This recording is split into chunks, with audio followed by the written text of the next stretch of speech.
ডুয়ার academy of fine আর্টসের প্রথম বর্ষ চিত্রকলা প্রদর্শনীর সূচনা হলো ফালাকাটা টাউন ক্লাবে। চলবে আগামী 4 দিন পর্যন্ত। 2 শতাধিক ছবি রয়েছে। প্রতিদিন দুপুর 2টো থেকে রাত্রি 9টা পর্যন্ত খোলা থাকবে প্রদর্শনী কক্ষ। প্রতিদিনই প্রতিযোগিতামূলক সাংস্কৃতিক অনুষ্ঠান রয়েছে। সংস্থার কর্ণধার রতন দত্ত বলেন, অঙ্কনকে পাঠ্যসূচির মধ্যে আনা জরুরি। আঁকার মধ্য দিয়ে মানসিক বিকাশ ঘটে এবং মনের ভাব প্রকাশ করা যায় সুন্দরভাবে। লেখাপড়ার পাশাপাশি অঙ্কন শিক্ষা জরুরি, কারণ অঙ্কন শিক্ষার মধ্য দিয়ে জীবিকা নির্বাহ করা যায় এবং আঁকার মধ্য দিয়েই মনের ভাব প্রকাশ করার একটি খুব সুন্দর সহজ মাধ্যম। এটা আর্টের একটা স্কুলের একটা এক্সিবিশন। তো এটা প্রথম বছর চিত্রকলা প্রদর্শনীর সঙ্গে কম্পিটিশনের একটা ব্যবস্থা করেছি। তো বেশ ভালো সাড়া পাচ্ছি, কারণ মোটামুটি আমার মনে হয় 200-র উপরে ছবি চলে এসছে।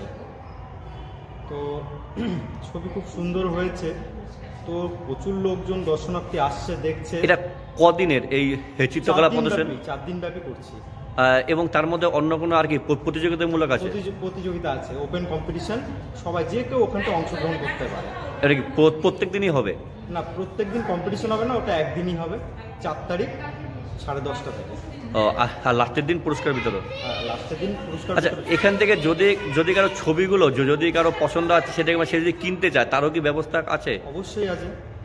আচ্ছা, আর এমনি এখনকার নতুন প্রজন্মকে কি মানে বার্তা দিতে চান? বার্তা দিতে চাই বলতে, অ্যাকচুয়াল কবির ভাষায় কোনো বিখ্যাত কবি, তিনি আর্টিস্টও ছিলেন, তিনি বলেছেন যে ছবি আঁকলে আর যাই করুক মানুষ, অন্তত খারাপ কাজের সঙ্গে যুক্ত হবে না, তাদের মানসিক বিকাশ হবে, ভালো দিকে এগিয়ে যাবে। তো এখন যেহেতু সোশ্যাল মিডিয়ার সঙ্গে যুক্ত হয়ে গেছে বাচ্চারা ম্যাক্সিমাম, তো ওদিকটা একটা খারাপ এফেক্ট পড়ছে, কিন্তু ছবি আঁকলে কি হবে, তাদের মানসিক বিকাশটা ভালো দিকেই যাবে, এটা আমার মনে হয়। আচ্ছা, আপনার নাম আর? আমার নাম রতন দত্ত। আপনি এটার কর্ণধার?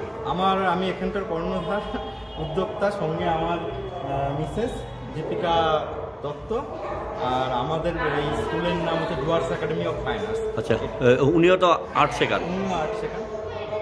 আর এটা আশা রাখছি যে এই টাইমটার মধ্যে প্রতি বছরই করব। আর সবাইকে আমন্ত্রণ করছি এই কম্পিটিশনে, এই এক্সিবিশনে আসবেন, কম্পিটিশনে যোগ দিবেন। আশা করি ভালো লাগবে। প্রচুর মানুষজন আসছে, আমরা আনসার ভালো পাচ্ছি। আসবেন, আপনাদের আমন্ত্রণ।